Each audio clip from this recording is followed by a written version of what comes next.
첫 공판이 오늘 이제 잠시 뒤죠. 10시 15분부터 이뤄지게 됩니다. 저희가 관련해서 오늘 김성훈 변호사와 함께 이야기 나눠보도록 하겠습니다. 어서 오세요. 안녕하세요. 예, 지금 오신과 동시에 사실 저희가 인사를 먼저 드렸어야 됐는데 방금 들어온 화면을 좀 소개해 드리느라고 인사가 좀 늦었습니다. 당초에 이제 윤 전 대통령이 이제 구치소에서 지난번 이제 재판 때를 기억해 보면 개별 차량을 타고 왔던 거를 저희가 기억을 하는데 오늘은 이제 다른 재소자들과 함께 호송버스를 타고 오는 장면을 저희가 먼저 보여드렸습니다. 이 부분에서부터 좀 차이가 느껴지는데 오늘 어떤 부분을 저희가 좀 그러니까 차이를 좀 보면 될까요? 네, 결국은 이제 전직 대통령으로서의 애우를 중대한 범죄를 저지른 피고인으로서의 지위, 그 이 두 가지가 충돌되는 부분들이 있습니다.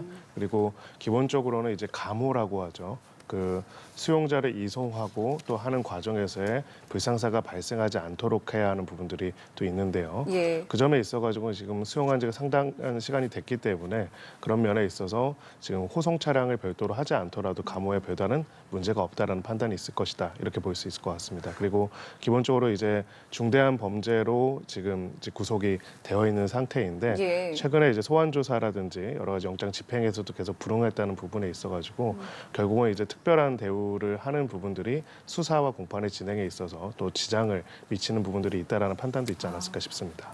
그렇다면 말씀해주신 부분처럼 뭐 윤 전 대통령에 대한 대우나 뭐 처우에 대한 부분이 분명히 있었을 텐데 앞서 이제 윤 전 대통령이 수사에 불응했던 부분이라던가 이런 부분들도 영향을 미쳐서 오늘 이제 단독 이제 호송차가 아니라 이렇게 다른 재소자들과 함께 호송 버스를 이용했다라고까지도 해석을 해봐도 되는 겁니까?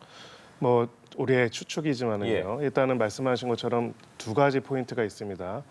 재판을 진행하고 또 이송하는 과정에서의 감호에 문제가 없는지에 대한 실무적인 부분이 있고요. 두 번째로는 이제 전직 대통령 애우와 관련된 부분들이 있는데 기본적으로는 이 두 가지가 적절하게 조합되지 않는 경우에는 감호에 문제가 생기거나 아니면은 수사와 재판 진행에 문제가 생길 수가 있습니다. 그거를 막기 위해서 하는 것이 당연한데 기본적으로는 지금까지 그 모든 피고인이나 피의자들한테 영장이라는 것이 발부되고 집행되는 과정에 있어서 영장 발부 집행이 불가했다라는 경우는 사실 그동안 없었습니다. 근데 사실상 지금까지 되지 못했던 이유 중에 하나가 결국은 이제 모든 수용자와 모든 수사 대상자에 대해서 동등하게 제대로 대우하지 않았던 결국은 특례나 특혜를 인정해 준 것 같은 인식이 있고 또 피고인 본인도 그렇게 느끼고 있는 부분들이 있다라는 판단이 있었지 않았을까. 그래서 그런 부분들이 어떻게 보면은 수사와 재판을 진행하는데 오히려 지연을 초래하거나 지장을 초래할 수도 있다라는 우려가 있지 않았을까 하는 생각이 듭니다. 그래서 이제 지금 전해지는 속보에 따르면은 수갑도 착용을 한 것으로 보이고요. 포승줄도 찬 것으로 보이고 물론 이제 법정에 출석할 때는 이것들을 풀겠지만 그러니까 일단 모든 절차들은 일반 재소자와 크게 다르지 않게 진행이 되고 있다라고 볼 수 있겠군요.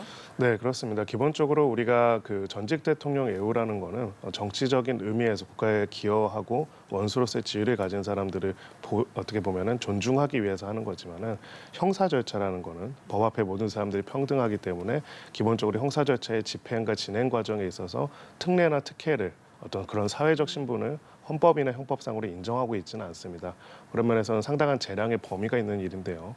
결국 그 재량의 범위를 넘어서서 그 재량의 범위를 아무리 발휘한다고 하더라도 결국 영장의 집행과 수사 그리고 공판 출석까지도 완전히 거부하고 있는 상황이라고 한다면은 이런 부분에 있어서도 이것을 전직 대통령에 대한 애우와 존중이라는 의미로 계속 유지하기는 어렵지 않을까 이렇게 생각합니다. 예, 저희도 전해드리고 있고 또 보고 계시는 것처럼 윤석열 전 대통령이 호송 버스를 타고 이제 법원에 도착을 했습니다. 잠시 후 10시 15분, 그러니까 약 30분 후부터 이제 윤 전 대통령이 재판이 시작이 될 텐데 윤 전 대통령 재구속된 이후 그동안 계속해서 형사재판에 불출석한다라는 소식은 저희도 보도를 통해서 계속해서 전해드렸는데 일단 오늘 재판에 이렇게 출석을 했습니다. 그동안의 재판과 출석하지 않았던 부분, 또 오늘 재판에 출석하고 있는데 이 차이점에 대해서도 짚어보면 좋을 것 같습니다. 네, 기본적으로 이제 원칙적으로는 피고인은 공판에 출석하는 것이 당연합니다. 그런데 사실 그동안 출석을 안 했던 것 자체가 굉장히 이례적인 일이었고요. 그럼에도 불구하고 이제 오늘은 출석을 왜 했냐가 오히려 더 궁금한 부분이 있는데 기본적으로 공판이 시작되기 위해서는 피고인이 재정에서 출석하는 것들, 거기에 대한 인정신문을 하는 것들이 먼저 선행되어야 합니다. 즉 진행 중인 공판에서 피고인 피고인이 불출석했다고 해가지고 공판 절차 자체가 완전히 중단되지는 않고 재판장의 재량으로 그 사이에 그 상황에서도 진행을 할 수가 있는데 첫 번째 공판에 아예 출석을 안 하면 아예 공판이 진행이 안 되는 상황이 벌어지거든요. 예. 뭐 그렇다면 이제 결론적으로는 계속적으로 공판 절차 아예 되지 못할 수밖에 없기 때문에 이번에 첫 번째 공판에서 공판 개시를 위해서 출석한다. 일단은 윤 전 대통령 측에서는 그렇게 밝혔다. 이렇게 합니다. 그러면은 물론 이거는 추측이고 앞으로 지켜봐야겠지만 다음 재판부터는 안 나올 수 있는 가능성도 뭐 지금까지 봤을 때는 있다고도 볼 수 있겠네요. 네, 뭐 한마디로 그것 또한 일관성이라면은 예, 앞으로의 재판에 있어서도 출석을 안 할 가능성이 높다 이렇게 생각합니다. 자, 그리고 오늘 또 다른 것이 윤 전 대통령의 재판 중계를 법원이 허용을 했습니다. 그 김건희 씨 재판 같은 경우에는 촬영이 허가됐었던 거잖아요. 이게 중계랑 촬영이 좀 다른 건지 이 부분에서 설명도 필요할 것 같아요. 네, 말 그대로 중계라는 거는 실제로 이제 벌어지고 있는 것들 영상으로 촬영해가지고 그것을 사람들이 볼 수 있도록 이제 전송하는 것을 중계라고 한다면은 촬영이라는 거 말 그대로 이제 중계와 중첩되는 부분도 있지만은 한편으로는 어떤 내용들을 계속 전달하는 것이 아니라 특정한 장면들을 이제 영상에 담아가지고 나중에 송출할 수 있도록 하는 부분들이라서 기본적으로 구분된다고 볼 수가 있고요.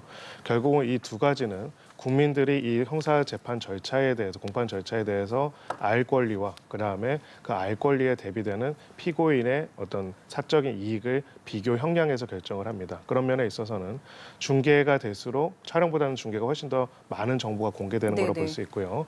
다시 말해서 그거는 그만큼 더 큰 국민들의 알 권리가 보장되어야 하는 이슈라고 볼 수가 있습니다. 이 사건은 기본적으로 윤석열 전 대통령의 개인에 대한 사건이기도 하지만 한편으로는 대한민국이라는 민주공화국의 과정에 있어서 지금까지의 어떤 내란죄라는 것이 현실적으로 이렇게 재판이 이루어진 적이 많지는 않지 않습니까? 그래서 국헌문란의 목적과 행위가 어떤 방식으로 이루어졌는지 또 거기에 대한 공권력의 집행 과정에 대한 저지와 기록의 은밀이 어떻게 이루어졌는지에 대해서 어떤 면에서는 아직도 정치적 논쟁을 벌이는 사람들이 있습니다. 형사재판은 실체적 진실을 발견하기 위한 과정과 절차입니다. 그렇다면 그 실체적 진실을 밝히기 위해서 공개 재판을 하는데 재판정에 나타날 수 있는 사람은 한정돼 있지 않습니까? 그쵸. 그런 점에서는 국민들이 그 실체적 진실을 밝히는 과정들을 이해하고 알도록 할 만한 민주공화국적인 기본적인 필요성이 굉장히 높다라고 볼 수가 있고요. 그런 부분에 있어서 중계를 허용했다라고 볼 수가 있습니다. 다만 김건희 씨 재판 같은 경우에는 기본적으로 이제 중요한 비리와 관련된 문제들이 있지만은 헌법적인 질서 자체를 무너뜨리는 내란이랑 또 성격이 다르기 때문에 그런 점에서는 층위를 좀 달리해서 정했을 가능성이 있다 이렇게 봅니다. 예. 최근에는 뭐 헌재 판결 같은 경우에 생중계 또는 지연 중계로 언론의 재판 모습이 공개가 됐는데 과거에 이렇게 형사 재판이 중계가 된 적이 있나 싶거든요. 어떻습니까? 네. 제가 기억하기에도 딱히 그 구체적으로 특정 재판이 계속 중계되고 이랬던 적은 없었던 것 같고요. 촬영이 전후에 허용된 적은 있었던 것 같습니다. 근데 사실은 재판 중계라는 거는 여러 가지 면에서 피고인뿐만 아니라 재판부 입장에서도 굉장히 부담스러운 겁니다. 그러니까 재판부의 여러 가지 소송 지휘에 대해서 그동안의 판사들이 재판을 진행하는 과정에서 중계가 된다는 것들을 전제로 해서 지휘를 했던 경험이나 정이 없기 때문에 그런 점에서는 부담이 느꼈을 수 있다라고 생각을 하고요. 그래서 기본적으로는 예전에 과거의 내란 사건들이 있었죠. 소위 말해서 전두환, 노태우 전 내란 관련된 이제 공판과 관련돼서는 촬영이 된 적이 있고요. 그리고 이명박 전 대통령이나 박근혜 전 대통령 관련된 재판에서도 촬영이 된 적이 있었는데 구체적으로 이제 재판이 중계된 것들은 명확하게 그 전까지는 많이 있지는 않았습니다. 그럼 이게 지금 중계가 허용이 됐지만 이게 실시간으로 또 나가는 거는 아닌 거죠? 네, 일단은 그렇게 이해를 하고 있습니다. 예, 구체적으로는 또 실시간 중계를 할 수 있는 그 장비 등은 또 다르다고 이야기 들었고요. 기존에 이제 형사재판 실시간 중계라는 것들을 우리가 해왔다고 한다면은 그렇다면 거기에 따른 시스템이 있을 텐데 법원에서 이제 그것이 가능할 수 있는 구조들을 만드는 거는 아직은 좀 다른 문제가 아닐까 싶습니다. 예. 지금 법원 내의 모습을 저희가 보여드리고 있는데요. 이제 법정 내로 입장을 하고 있는 윤 전 대통령 변호인단의 모습이 보이고 있습니다. 지금 뭐 김웅일 배보윤 변호사 등이 이제 모습이 보이고 있고 이제 입장을 하기 위해서 보안 검색대를 통과하는 모습을 확인을 할 수가 있습니다. 잠시 후에 10시 15분부터 이제 재판이 진행이 되기 때문에 변호인들이 이제 먼저 입장을 해서 여러 가지 준비들을 할 것으로 보입니다. 네, 보통 이제 재판보다 한 15분 정도 전에 이제 법정에 등장해서 이제 여러 가지 준비하는 것들이 일반적이고요. 예, 그런 면에서 지금 이제 출석해가지고 기본적으로 이야기를 하려고 합니다.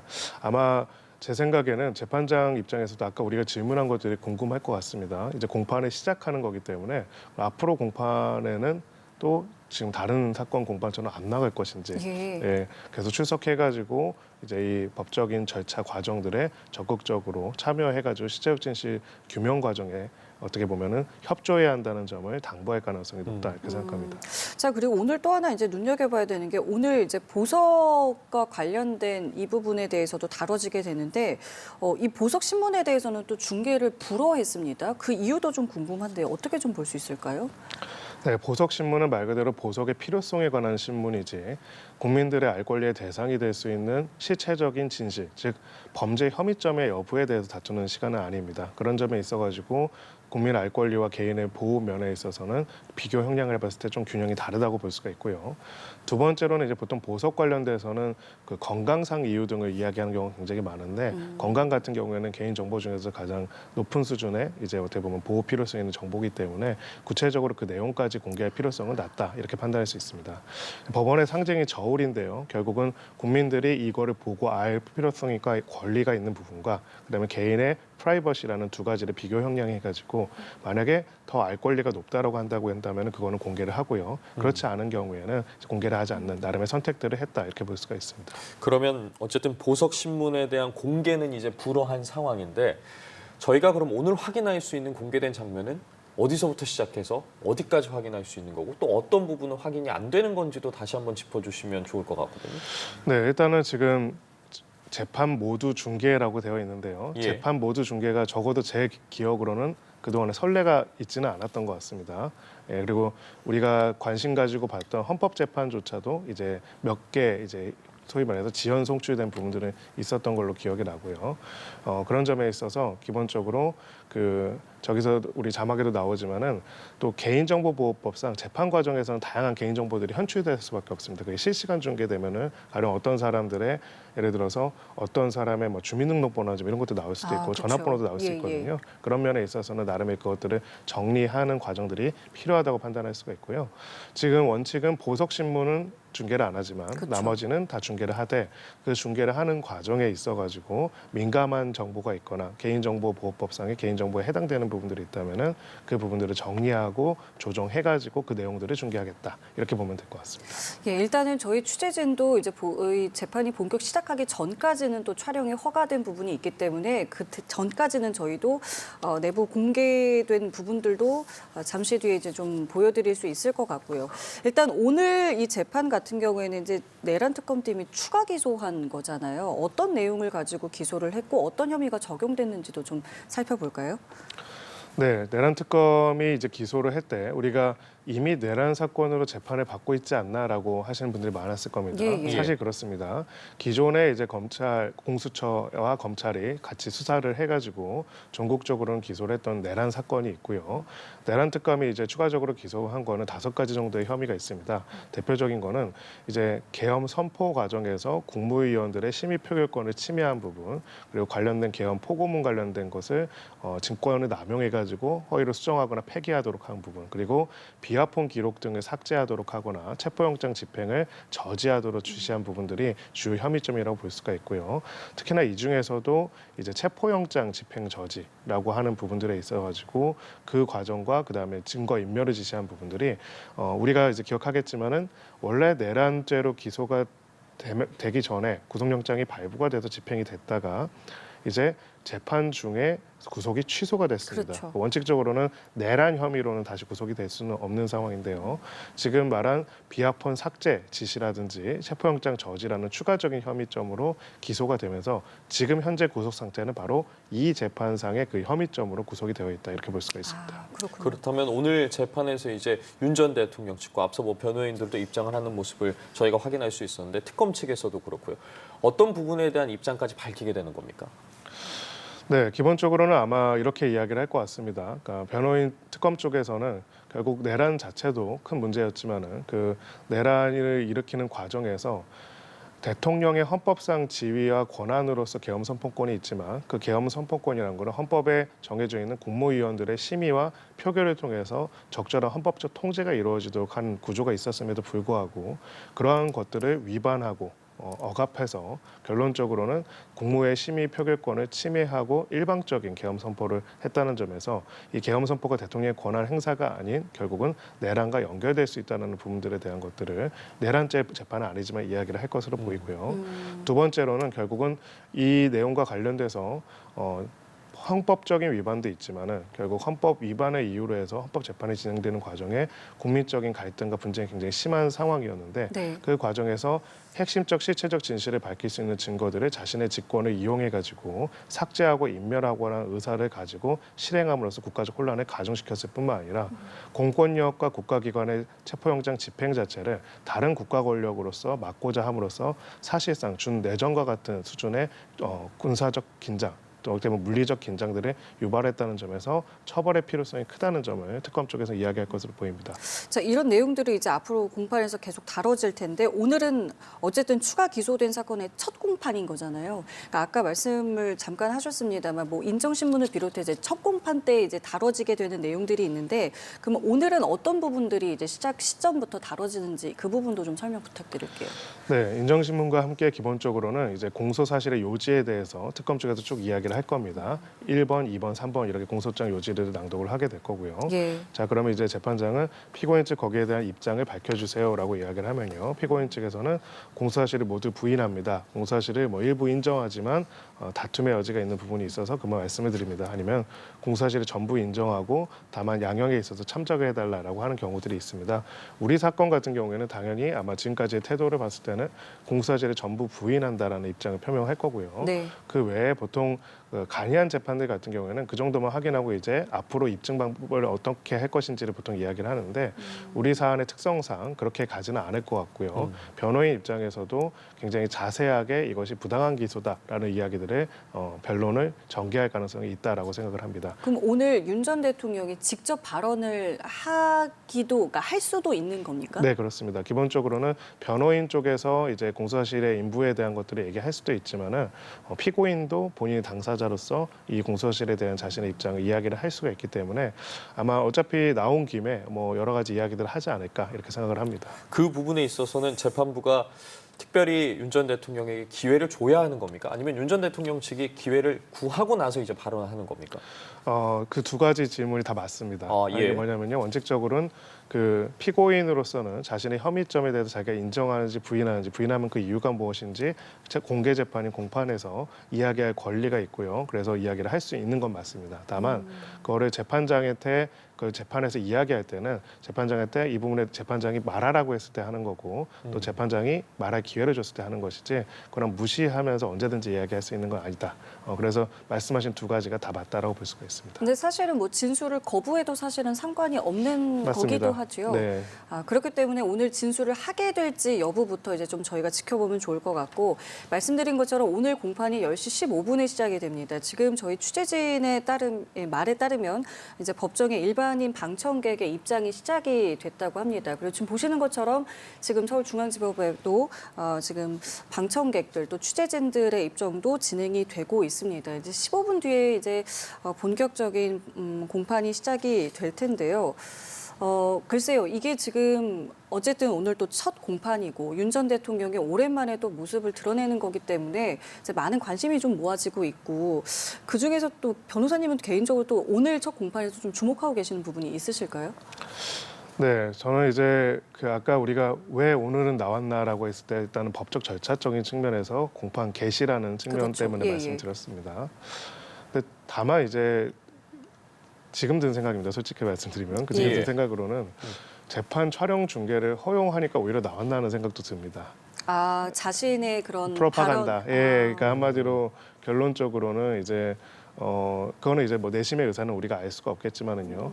결국은 오늘 이제 결국 그 공소 사실의 요지와 변호인들의 변론도 있을 테지만은 결국은 이제 이 재판의 촬영과 중계라는 어떤 것을 오히려 이용해서 그러니까 정치적인 메시지들을 이야기하거나 정치적 메시지로 강성 이제 지지층들을 자극하거나 이야기하는 내용들을 이야기할 가능성도 저는 있다라고 생각을 하고요. 그런 부분에 있어서 그런 의사와 그런 생각으로 이것에 나온 것인지 아니면 단순하게 공판의 개시라는 형식적 요건 때문에 불가피하게 지금 나온 것인지 이거는 오늘 재판을 보면은 좀 드러나지 않을까 이렇게 생각을 합니다. 또 일각의 분석에서는 오늘 보석 때문에 또 나올 수밖에 없었다라는 그건 또 이야기도 당연합니다. 예. 있는데 보석과 관련해서 또 여쭤보고 싶은 것이 어쨌든 이게 오늘 보석 신문 열리기 때문에 이 부분과 관련해서도 이제 받아들여지기를 이제 바라는 마음으로 나왔을 것인데 가능성에 대해서 개인적으로 어떻게 보세요? 네, 저는 거의 없다 이렇게 생각을 합니다. 기본적으로 이제 보석의 그 요건 그리고 보석이 안 되는 요건 중에 또 중요한 것 중에 하나가 중대한 범죄를 저질러서 이제 수감 중인 상황, 그 재판을 받고 있는 상황에서는 보석이 이루어지지 않는데요. 지금 있는 내란 혐의점 관련돼서는 사실 최고형이 사형 무기까지도 가능한 형이기 때문에 그런 점에서는 웬만한 상황에서는 보석이 이루어질 가능성이 매우 낮다라고 보여지고요. 관건은 이제 소위 말하는 지금 말하는 건강상 이유라는 것이 어느 정도에 이르렀는가. 라고 볼 수가 있는데 사실 이 사건들이 벌어지기 전까지의 건강 상태가 특별히 나쁘거나 그랬던 적은 없었기 때문에 이 점에 있어서도 받아들여질 가능성이 낮지 않을까 이렇게 생각합니다. 예, 어쨌든 결과에 대해서는 저희가 지켜봐야겠지만 과거에 한 차례 구속 취소가 결정될 당시에도 이제 시간 문제라든가 계산에서 변수가 있었는데 이번에 보석 신청 같은 경우에 그 과정에 있어서의 어떤 변수라고 해야 될까요? 저희가 놓치면 안 될 부분들이 있을 것 같은데 어떤 부분 좀 주목해봐야겠습니까? 네, 아마 두 가지 정도일 겁니다. 결국은 이제 보석의 사유와 관련돼서 일단은 건강상의 이유를 얘기하는 것이 정말로 형을 집행하는 데 있어서의 무리가 있을 정도의 어떤 건강상 이유가 있는지 그리고 아마 과거에 이제 변호인들을 통해서 지금 뭐 약이나 이런 부분들이 제대로 공급이 안 된다라는 항의를 했던 것으로 일단은 인터뷰들이 있었는데 그런 부분들에 대한 사실상의 다툼이 있을 것으로 보이고요.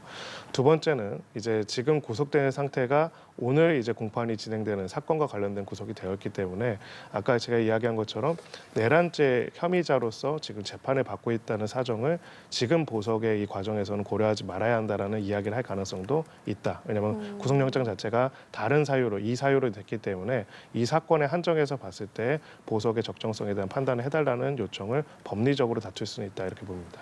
그럼 지금까지 그 법원에 출석 안 한 부분, 그 부분은 오늘 보석 사유에는 이제 연결되지 않는 겁니까? 저는 근데 현실적으로는 굉장히 중요한 요소가 될 거라고 생각을 합니다. 결국은 구속 수사와 구속 재판을 하는 가장 큰 취지가요. 도주 및 증거 인멸의 우려입니다. 도주라고 하면 우리가 많은 사람들이 생각하는 게 어딘가 갑자기 배 타고 밀항해가지고 숨는 걸 도주라고 생각을 하는데요. 형사 수사와 재판의 공정한 진행 자체를 방해할 만한 그 출석하지 않는 것 또한 도주라고 볼 수도 있습니다. 결국은 이제 이 사람을 구속해가지고 인신을 구속시켜서 강제력을 가지고 있지 않은 이상 이 사람이 저지른 범죄에 대해서 계속적으로 확인하고 실체적 진실을 확인하는 게 불가능하고 어려울 우려가 있기 때문에 구속하는 거거든요. 근데 이미 벌써 11차례 가까이 재판에 출석하지 않았다는 점에서 보석으로 풀려난다면 앞으로의 재판에도 출석하지 않을 가능성이 매우 농후하다.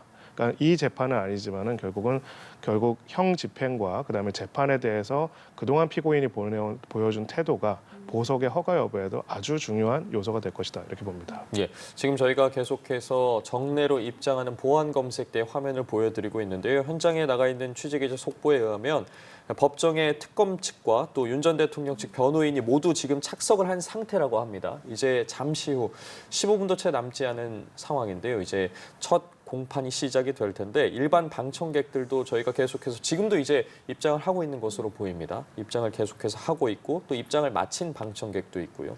그 앞 부분까지는 어쨌든 취재진에게도 공개가 됐기 때문에 그 부분에 대해서도 계속해서 저희 취재진도 촬영을 하면서 관련된 소식을 전해드리고 있는데 말씀하신 것처럼 오늘 어쨌든 첫 공판 기일이고 그 부분에 대해서 윤 전 대통령 측에서 출석한 부분에 여러 의도가 있을 것이다라고 말씀을 해주셨는데 그렇다면 오늘 만약에 이제 보석 신문이 이루어지게 되고 보석 취소 결정이 나지 않는다고 하면 어쨌든 다시 이제 구치소로 돌아가서 이렇게 계속해서 재판이 진행되지 않겠습니까?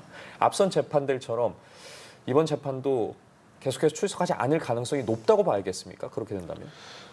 사실은 기존의 태도를 봤을 때는 출석하지 않을 가능성이 좀 더 높다라고 생각을 하는데요. 그래서 저는 결국 관건이 되는 게 이번 재판이 특히 재판에 대한 중계가 이루어진다는 것들을 피고인 본인이 어떻게 인식하는가에 따라서 또 다를 거라고 생각합니다. 그러니까 저는 국민들의 알 권리 차원에서 재판을 중계하는 것도 있지만은 계속적으로 지금 윤 전 대통령 측에서는 기본적으로 강성 지지층들한테 계속 호소하는 메시지들을 그동안 내왔었거든요. 최근에는 좀 잠잠했습니다만 그런 부분에 있어가지고는 이 내란 재판 중계를 그러니까 지금 벌어진 내란 재판이 아니라 이번 재판 중계를 나름의 자신의 프로파간다를 계속할 수 있는 무대로 생각할 가능성도 있다고 생각을 합니다. 만약 그렇다고 한다면은 계속 출석해가지고 계속적으로 메시지를 내고 계속적으로 정치적인 행위를 하고자 할 가능성도 배제할 수는 없다고 생각합니다. 근데, 다만 근데 그게 되려면은 이 다음 재판도 중계가 돼야 된다라는 맞습니다. 건데 네. 이게 매번 중계가 되는 겁니까? 이건 아니면 매번 이제 또 법원에서 판단을 해야 되는 겁니까? 법원에서 판단할 수 있습니다. 정확하게 말하면은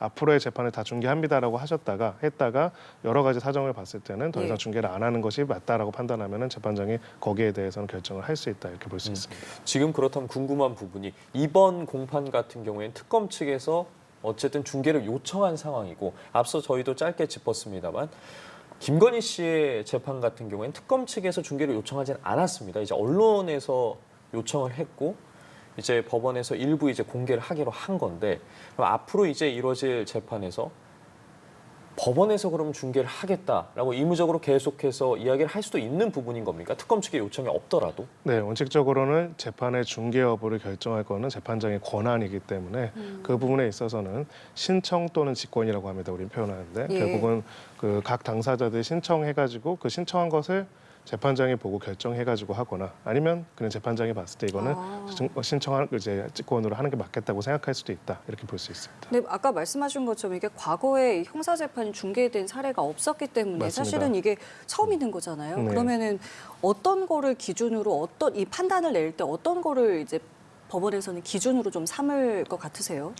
네, 결국은 아까 말씀 올린 것처럼 기본적으로 국민의 알 권리라는 것들이 근데 모든 사항에 대해서 알 권리가 아니라 공적인 관심 사항으로서 이 내용의 실체적 진실을 밝히는 과정에 대해서 국민들이 같이 참여하고 이해하고 인식하고 그 과정이 공정하게 진행된다는 점에 대해서 국민들이 모두 다 확인하고 볼 수 있는 투명성을 제공할 만한 필요성이 있는지 이게 첫 번째 가치라고 볼 수가 있고요. 예.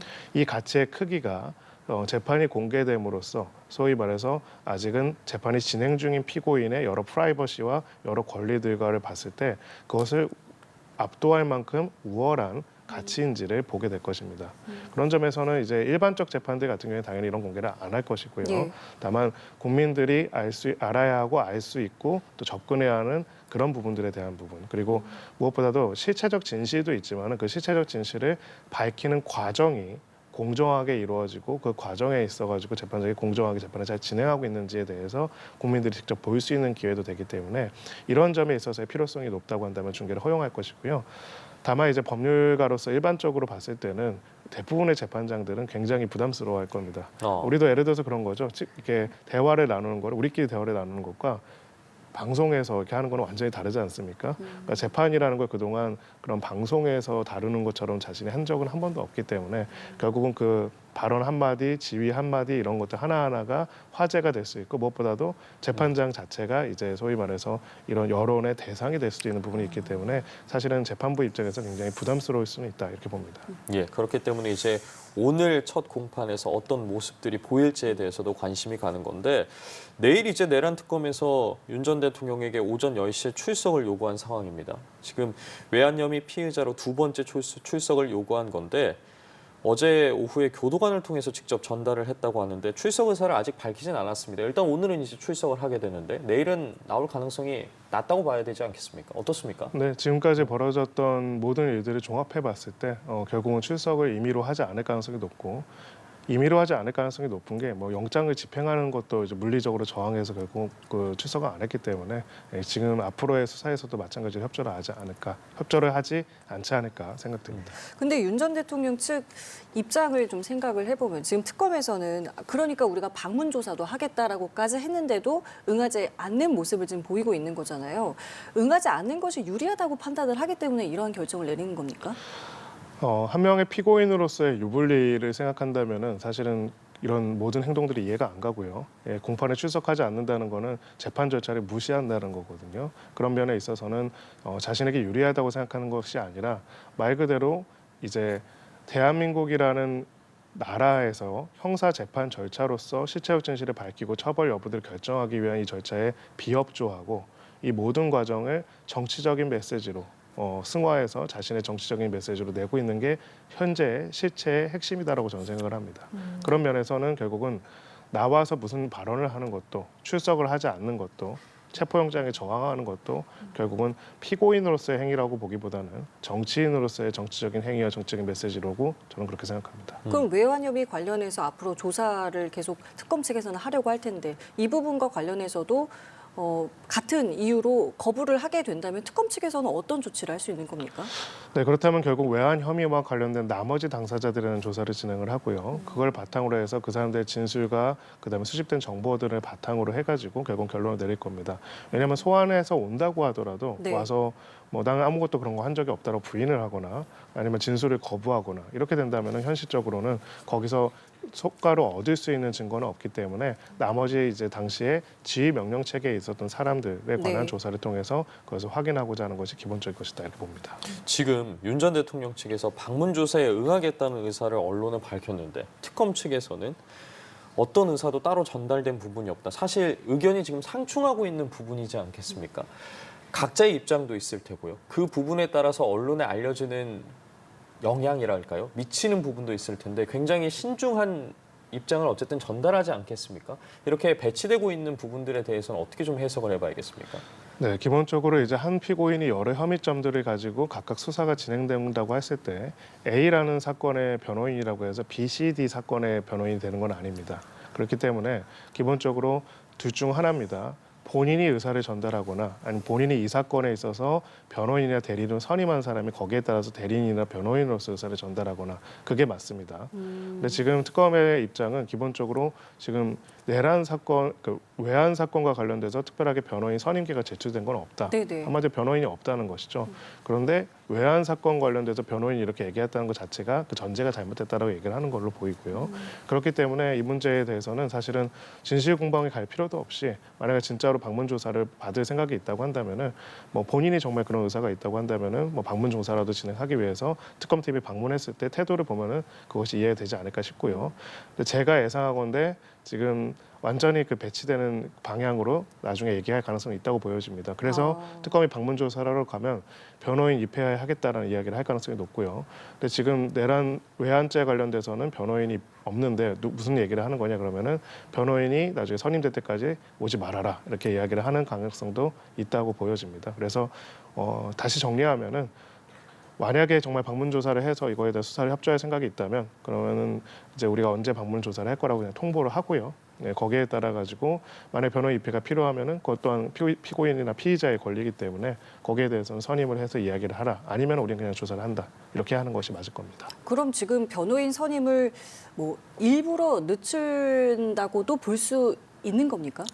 네, 저희도 이제 왜 늦추는지까지는 모르겠지만은 예, 사실은 예. 지금 있는 변호인단의 구성이 굉장히 많다는 점에서는 뭐 이 혐의점에 대한 변호인 선임을 안 할 이유는 없다라고 생각하고요. 못할 거지도 않을 거라고 생각이 들고 다만 이제 이게 검찰 쪽에 계셨던 분들의 좀 잘못된 관행 중에 하나인데요. 원래 우리 변호사법상으로는 변론 활동을 하기 위해서는 반드시 선임계를 제출해야 합니다. 그렇죠.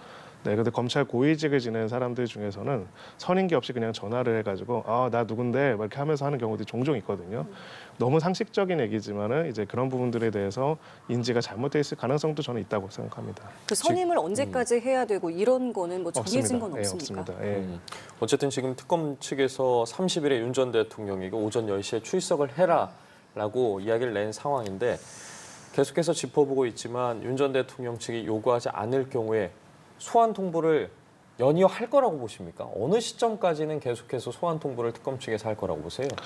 네, 아마 이제 이번에 소환 통보 이후에 한 번 정도는 더 하고 그리고 아까 이야기한 것처럼 정말 방문 조사라도 진행하는 것이 특검 입장에서는 필요하다고 생각을 한다면은 그렇다면 방문 조사 일정을 조율해서 방문 조사를 진행하지 않을까 싶고요.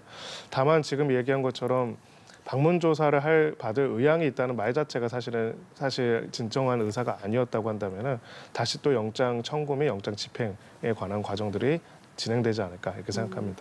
알겠습니다. 이제 한 1, 2분 뒤면은 이제 본격적인 공판이 시작이 될 텐데요. 오늘 그러면 이제 앞으로 뭐 아까 말씀하셨을 때는 뭐 쟁점 정리 부분들 그리고 뭐 인정 신문이라던가 뭐 여러 가지 뭐 공소 요지 같은 것들을 낭독한다고 하셨는데 앞으로 이 공판이 뭐 몇 차례 진행이 되고 일주일에 몇 차례 진행되고 이렇게 하는 어떤 타임 테이블도 오늘 나오는 겁니까? 어떻게 되는 건가요? 네, 그렇습니다. 보통은 이제 그 공판 준비 기일에서 앞으로의 공판의 진행 방향과 속도들을 좀 쟁점들을 정리하는 것들을 하고 또 공판 기일에서도 한 번 더 그거를 소위 말해서 재정리를 하는 것들을 합니다. 그래서 기본적으로는 인정신문과 함께 공수사실의 요지 그리고 변론의 인정 여부, 피고인의 인정 여부와 변론의 요지가 있다면 변론의 내용들을 듣고요. 거기에 따라서 그렇다면은 이제 다음 공판을 언제로 지정하고 지금 우리 사건 같은 경우에 또 구속 피고인 사건이기 때문에 그렇죠. 좀 타이트하게 진행될 필요가 있거든요. 그런 점에서 일정을 어느 정도로 해서 할 것인지 그리고 그 일정 과정에서 그런 필요한 증인들에 대해서 어떻게 소환할 것인지를 정의를 합니다. 그리고 만약에 이제 일반적으로는 공판기 전까지 이제 증거를 제출을 하면은 검찰이요. 그 증거를 보고 이제 변호인 쪽에서 소위 말하는 증거 인부를 합니다. 동의, 부동의를 하게 되거든요. 부동의를 하면 특히 진술조서에 대해서 부동의를 하게 될 경우에는 그 사람의 검찰이 증거에서 빼고 그 진술조서를요. 그 사람의 검찰이 증인으로 신청을 해야 합니다. 그래서 증거 인부 및 거기에 따른 이제 증거 목록들을 정리하고 그 증거 목록을 바탕으로 했을 때 추가로 이제 증인으로 소환할 것, 특히 검찰 측 증인들을 누구로 할 네. 것인지를 이야기하고 변호인 측 증인들을 누구로 할 것인지를 해서 전체 일정들을 정리하는 것들을 합니다. 예. 자, 지금 들어온 속보에 의하면은 재판이 시작이 됐습니다. 재판부도 입정을 한 것으로 전해지고 있고요. 아직 윤 전 대통령이 들어왔다는 소식은 들어오지 않고 있는데 저희가 이 부분도 들어오는 대로 바로 말씀을 드리겠습니다. 그러면은 이제 궁금해지는 것이 이제 윤 전 대통령 입장에서는 추가 기소된 이 재판까지 하면 이제 여러 재판이 이제 동시에 진행이 되는 거잖아요. 그러면 그런 부분들에 대한 어떤 일정까지도 재판부가 고려해서 그러니까 뭐 일주일에 뭐 3번, 4번 뭐 이렇게 일정을 짜게 되는 겁니까? 네, 그럴 가능성이 굉장히 높습니다. 그리고 보통 이제 변호인들이 그 사건까지 같이 담당하는 경우에는 자신들의 어떤 일정들을 고려했을 때 좀 이렇게 조정을 해달라라고 이야기할 가능성이 있고요.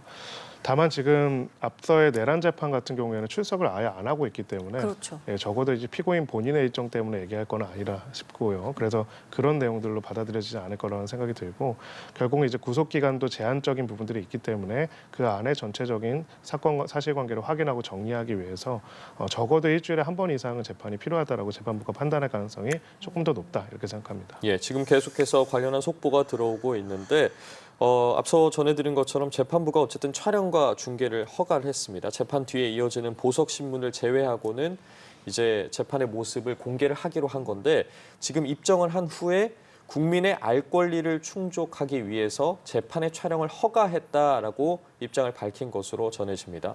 앞서 저희가 짚었던 부분에 대해서 재판부도 다시 한번 이야기를 한 것으로 보입니다. 네, 그렇습니다. 기본적으로 우리 모두한테 익숙한 장면이거나 익숙한 건 아니기 때문에 왜 재판부가 촬영을 허가하는 것을, 중계를 허가하는 것을 결정했다면 그 결정의 이유에 대해서도 설명할 필요가 있어 보이고요. 그런 점에서는 결국은 피고인의 사생활이나 아니면 그런 내용들도 있지만은 기본적으로 헌법적으로 국민의 알 권리를 보장하고 재판의 공개 재판의 원칙에 따라서 또 공정하게 이루어진다는 것들을 국민들한테 보여주고 이해할 수 있도록 하기 위해서 이러한 결정을 했다라는 것들을 설명한 것이다 이렇게 볼 수가 있습니다. 예. 자, 그리고 윤 전 대통령도 법정에 출석을 한 것으로 보입니다. 지금 피고인이 입장을 하고 나면은 이제 30초 동안 이제 언론사가 촬영을 할 수 있게 재판부가 허가를 했기 때문에요. 그 그림이 들어오는 대로 저희도 바로 보여드리겠습니다만 현재 지금 재판정에 있는 저희 취재진의 말에 의하면 이제 사복 차림으로 수영 번호가 부착이 된 상태로 재판정에 들어왔다라고 전해지고 있습니다. 이게 사복 차림 같은 경우, 그러니까 옷차림 같은 경우에는 아직은 이게 뭐 판결이 난 게 아니기 때문에 사복 차림을 선택할 수 있는 거죠. 네, 그렇습니다. 기본적으로 이제 무죄 추정의 원칙 그리고 이제 미결수라는 점을 고려해가지고 그렇게 할 수 있도록 이제 했다라고 볼 수가 있고요. 다만 이제 기본적으로는 수용 상태이기 때문에 또 수용 번호를 부착함으로써 이제 이 부분들을 이제 명확하게 인지하는 것들을 했다 이렇게 볼 수가 있습니다. 예, 지금 윤 전 대통령의 저희가 마지막으로 최근에 확인했던 모습이 약 2달여 전입니다. 다시 이제 구속 심사를 받기 위해 법정에 오는 모습을 확인할 수 있었는데 당시에도 어쨌든 사복 차림에 정장을 입은 상태로 붉은색 넥타이를 찬 모습이었고 이제 잠시 후에 윤 전 대통령의 모습이 들어오게 되면 저희도 공개를 할 텐데 차이점이라고 하면 어쨌든 사복 차림이긴 하지만 수용 번호가 부착된 상태입니다. 네, 그렇습니다. 기본적으로는 이제 여러분들이 이제 만약에 우리나라가 아니라 이제 미국이나 다른 나라 재판들을 보면 가끔 이제 꼭 피고인들이 양복을 입고 있는 것들을 보게 될 겁니다. 배심 재판 같은 게 특히나 그렇거든요. 기본적으로는 그 사람의 혐의나 혹은 그 사람의 배경 혹은 그 사람이 가지고 있는 여러 가지 것들을 재판의 판단 과정에 있어가지고 어떻게 보면은 이제 편견을 가지고 바라보지 않도록 하기 위해서 그렇게 할 수 있는 기회를 주는 것이다 이렇게 볼 수가 있는데요. 예. 네, 그런 점에 있어가지고는 이제 사복 차림으로 하는 거라고 볼 수는 있지만은 다만 말씀하신 것처럼 기본적으로 수용 상태에서 이제 진행되는 부분들이란 것들을 명확하게 인지하기 위해서 수용 번호를 부착했다 이렇게 볼 수 있습니다. 자, 그리고 이제 지난 24일에 김건희 씨의 이제 그 재판 모습이 공개됐을 때도 뭐 직업을 묻는 질문에도 이제 무직이다라는 이제 대답을 했고 오늘도 이제 마찬가지로 윤 전 대통령에게 같은 질문이 나오지 않겠습니까? 맞습니다. 예, 인정신문이라고 해서 결국은 여기 나온 이 사람이 이 기소된 이 사람이 맞는지를 확인하는 것들을 얘기하고요. 이름, 생년월일, 그리고 주소, 그리고 직업 이런 것들을 물어봅니다. 그러니까 그거는 이제 피고인이 이제 맞는지를 이제 확인하는 그렇죠. 이제 네. 통상적으로 이제 첫 공판 때는 누구나 하는 맞습니다. 누구한테나 하는 겁니다. 예. 이제 그거에 이어서 진행되는 부분은 잠시만요. 말씀 중에 지금 네. 저희가 법정 내 모습을 보여드리고 있는데요. 문이 열렸고 윤석열 전 대통령이 모습을 드러냈습니다. 예, 윤 전 대통령이 말씀드린 것처럼 사복 그러니까 정장 차림을 하고 있고요. 그다음에 수용 번호를 차고 있는 명패라고 해야 될까요? 지금 제가 잘 보이진 않는데 이제 옆에 착용을 하고 있는 모습도 잠깐 보였습니다. 자, 그리고 인정신문도 진행이 됐습니다. 생년월일과 주소를 확인한 것으로 보이고요. 윤 전 대통령이 지금 재판정에 들어온 이후에 이제 30초 동안 언론사가 촬영을 하게 돼 있습니다. 그래서 저희도 지금 빠르게 윤 전 대통령의 모습을 화면으로 담았습니다. 예, 피고인석에 앉은 윤 전 대통령의 모습을 확인하실 수 있는데요. 지금은 잠시 이제 화면이 고르지 못했습니다. 저희가 현장으로부터 화면을 받아서 여러분들께 생생하게 전해드리려고 하고 있는데 예. 현장의 사정상 잠시 화면을 고르지 못했던 점 시청자 여러분의 양해를 부탁드리도록 하겠습니다. 자, 말씀드린 것처럼 조금 전에 이제 윤석열 전 대통령의 모습을 저희가 확인할 수가 있었습니다. 지난 2달여 전의 모습과는 한눈에 봐도 좀 확연히 차이가 있다라고 느낄 수 있을 정도로 달라진 모습을 볼 수가 있었는데요.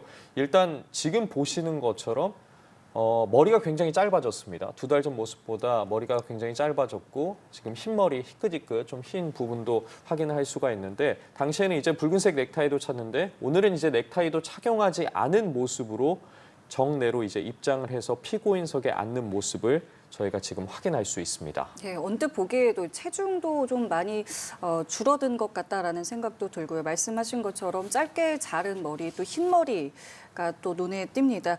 이전과는 많이 다른 모습으로 지금 재판정의 모습을 드러냈고요. 일단은 언론사 촬영은 여기까지입니다만은 이제 잠시 뒤에 이제 재판이 시작이 되고 이 내용들을 조금 뭐 개인적인 부분들을 드러낸 이후에 이 생중계된 내용들을 재판부에서 공개를 하게 됩니다. 그렇기 때문에 오늘 또 윤 전 대통령이 어떤 발언을 내놓을지부터 그다음에 내놓는다면 어떤 발언들을 하게 될지까지도 함께 지켜보시면 되겠습니다. 네. 조금 전 이제 법정 내부로 들어온 윤석열 전 대통령 지금 보시는 것처럼 수용번호 3617로 확인이 됩니다. 앞서 김건희 씨 같은 경우에도 같은 이제 수용번호를 폐용한 모습을 저희가 확인할 수 있었는데 마찬가지로 윤석열 전 대통령 같은 경우에도 이제 구치소에 수감된 상태이기 때문에 오늘 사복 차림으로 오긴 했지만 이 폐용된 수용번호를 폐용한 채로 정내로 입장하는 모습을 저희가 확인을 했습니다. 이제 앞쪽에는 변호인단이 자리하고 있는 모습을 확인할 수 있고 윤석열 전 대통령 입장해서 피고인석에 앉았는데 좌측 왼쪽 가슴이죠. 이제 수용번호 3617이 가슴에 부착된 모습을 확인할 수 있습니다. 조금 전 윤 전 대통령이 정내로 입장하는 모습인데 두 달 전, 세 달 전 모습과는 좀 다른 모습을 저희가 볼 수 있습니다. 머리도 좀 흰머리가 많이 보이고 있는 것 같고, 그리고 사복 차림이긴 합니다만 당시에는 넥타이를 착용했는데 오늘은 이제 넥타이도 착용하지 않은 채 입장을 했습니다. 법정에서 이제 여러 절차들이 진행이 되고 있는데 재판부에 이제 인사를 하면서 윤석열 전 대통령이 입정을 하게 됐고, 착석 후에는 계속해서 좀 정면을 바라보고 있다라는 소식이 전해지고 있습니다. 예, 그리고 바로 이제 인정신문으로 시작이 되는 겁니까? 어떤 절차가 바로 진행이 되는 걸까요? 네, 재판을 시작합니다라고 이야기를 하고요. 예. 네, 그러면 이제 거기에 따라서 먼저 인정신문부터 하겠습니다. 네, 피고인에 대해서 이제 이렇게 이름은 어떻게 되시죠? 뭐 이런 것들을 물어보는 것들을 진행을 하고요. 그것이 끝나게 되면은 이제 검사 측, 검찰 측 공소 사실에 대해서 이제 요지를 이렇게 주세요 하면은 공소장에 관해서 이야기하는 그런 절차들이 진행이 됩니다. 예, 자 일단은 어떤 내용들이 오갔는지 구체적인 내용이 아직까지 저희에게 전달되지는 않았습니다. 다만 인정신문 말씀하신 이 인정신문은 진행이 된 것으로 현재까지 확인이 되고 있고요. 저희 언론사의 취재가 허용된 시점까지 공개된 내용들, 공개된 화면들 저희가 계속해서 보여드리고 있습니다. 오늘 그러면은 이 재판이 어느 정도 시간이 소요가 되는 걸까요? 첫 번째 공판은 좀 길게 가는 겁니까? 아니면 좀 짧게 진행이 되는 겁니까? 사실 그 사건마다 굉장히 다르기는 합니다만 우리 사건 같은 경우에는 혐의점이 5개나 되고 그 혐의 사실에 대한 요지들도 제법 길 수도 있다 보니까 일반적인 그 오전 시간을 넘겨서 진행될 가능성이 좀 높다라고 보여지고요. 그리고 무엇보다도 공수사실의 요지를 얼마나 검찰이 자세하게 이제 낭독을 하는가도 중요한데 또 변호인 측에서도 그 단순하게 인정 불인정 할 것인지 잠시만요, 네. 변호사님. 저희 사건의 법정 내부 목소리 간단 함께 개정에 들어보겠습니다. 앞서 법정 촬영 등 허가 신청에 관한 내용을 설명드리겠습니다. 재판부는 국민의 알 권리 충족 필요성과 공정한 재판 및 피고인에 대한 무죄 추정의 원칙 등을 고려하여 이 사건에 관하여 사전에 협의된 촬영 인원에 한정하여 공판 개시 전에 하나여 비디오 녹화 및 사진 촬영을 허가하였습니다.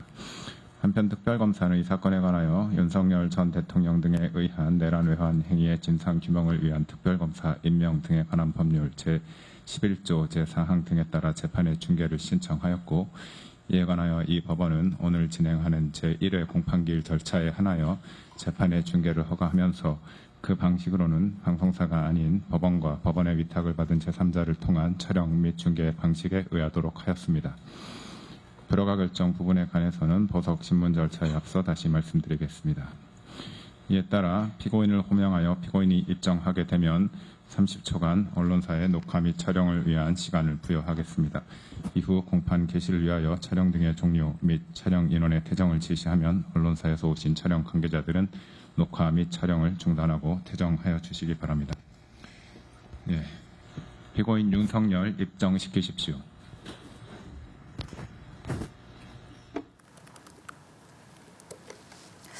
예, 그러니까 윤 전 대통령이 입정하기 전에 재판부가 오늘 이제 촬영을 허가한 부분에 대한 설명이 있었습니다. 그리고 지금 보신 것처럼 윤 전 대통령이 재판정에 입정을 했고요. 이 모습을 저희 취재진도 화면에 잡았고, 이 촬영과 관련해서도 조금 전에 재판부에서 설명이 있었습니다. 그 변호사님, 이게 이렇게 보통 이렇게 피고인이 들어오기 전에 재판부가 이렇게 뭐 짧게 어떤 상황에 대해서 설명하고 뭐 배경을 설명하고 이런 부분들은 일반적인 상황입니까? 아니요, 일반적이지는 않습니다. 보통은 이제 재판부가 먼저 설명하는 거나 이런 것도 따로 없이 그냥 이제부터 재판을 시작하겠습니다. 피고인 다 들어오고요. 네, 그렇습니다. 그러면 원래는 이제 보시면은 기본적으로 피고인이 들어와 있는 상태에서 재판부가 들어오면 모두가 다 일어나죠. 재판이 들어오십니다. 다 일어나 주십시오. 일어나고 앉은 다음에 뭐 지금부터 뭐 이제 2025 다 뭐 이런 식으로 이제 재판을 진행합니다. 이렇게 이야기를 하면서 먼저 인정신문부터 하겠습니다. 이렇게 하는데 그럼 오늘은 입정 순서도 지금 달랐던 거네요. 맞습니다. 예, 오늘은 이제 전체적으로 취지나 이런 것들을 이야기를 하는 것으로 보이고요. 이유는 제가 봤을 때 그런 것 같습니다. 지금 입정하거나 이런 모든 장면들이 공개되는 거기 때문에 먼저 입정시켜서 공개하기 전에 우리가 왜 이런 결정을 했는지를 간략히 설명한 것이다. 이렇게 볼 수가 있습니다. 이제 그렇다면 그 이후의 절차들이 진행될 텐데, 저희가 앞서 오늘 윤석열 전 대통령의 육성 목소리를 들을 수 있을까라는 부분에 대해서도 관심이 쏠렸는데, 이후에 이제 육성으로 어떤 발언을 한다면 그 부분도 공개가 되긴 되는 거지 않겠습니까? 네, 뭔가 보석신문 말고는 공개를 한다고 했기 때문에 개인정보와 관련된 부분이 아니라면 공개될 가능성이 있다 이렇게 생각합니다. 그러면 이제 공판은 시작이 됐고 보석 신문까지 오늘 진행이 된다 했는데 이 순서가 그러면 이 지금 첫 공판이 끝나고 나서 바로 보석 신문이 연이어서 진행이 되는 겁니까? 그럴 가능성이 매우 높습니다. 보통은 이제 이렇게 뭐 연이어서 된다고 했을 때도 저희는 어쨌든 이 중개와 관련해서 법정에서는 보석과 관련해서는 허가를 하지 않았기 때문에 그 부분과 관련해서 이제 속보를 통해서 여러분께 전해드려야 할 것 같습니다. 자, 이렇게 어쨌든 첫 공판이 시작이 됐고요. 지금 들어오는 내용이 아직까지는 없기 때문에 현재 상황에 대해서는 저희가 또 추측을 할 수밖에 없는데 글쎄요, 인정신문을 하고 말씀하신 것처럼 오늘 혐의점이 여러 가지가 있기 때문에 시간이 다소 뭐 오전을 넘겨서 오후까지 진행이 될 수 있다. 그리고 그 이후에는 보석신문이 진행될 수 있다까지 저희가 확인할 수 있는 상황입니다. 예, 재판부에서 밝힌 것처럼 이제 앞서 저희도 보고 있는 장면들은 공개가 됐고 이제 재판의 과정들이 여러 가지 뭐 절차를 거친 후에 공개가 될 텐데 보석신문에 대한 부분은 공개하지 않습니다. 그럼 보석신문이 끝난 이후에 윤석열 전 대통령이 지금 입정하는 모습처럼 퇴정하는 모습도 저희가 확인을 할 수 있는 겁니까? 네, 원칙적으로는 지금 보석신문 외에는 공개가 된다고 했기 때문에 그럴 가능성이 더 높습니다. 알겠습니다. 자, 이렇게 서울중앙지법에서 현재 내란 특검이 추가 기소한 윤석열 전 대통령의 첫 재판, 그러니까 추가 사건의 첫 공판이 지금 진행이 되고 있습니다. 이 법원에서 재판 중계를 허용해서 재구속 이후에 이제 윤 전 대통령의 모습도 처음으로 공개가 됐는데요. 오늘 관련 내용 저희가 함께 김성훈 변호사와 함께 이야기 나눠봤습니다. 변호사님과는 여기서 인사드릴게요. 감사합니다. 감사합니다.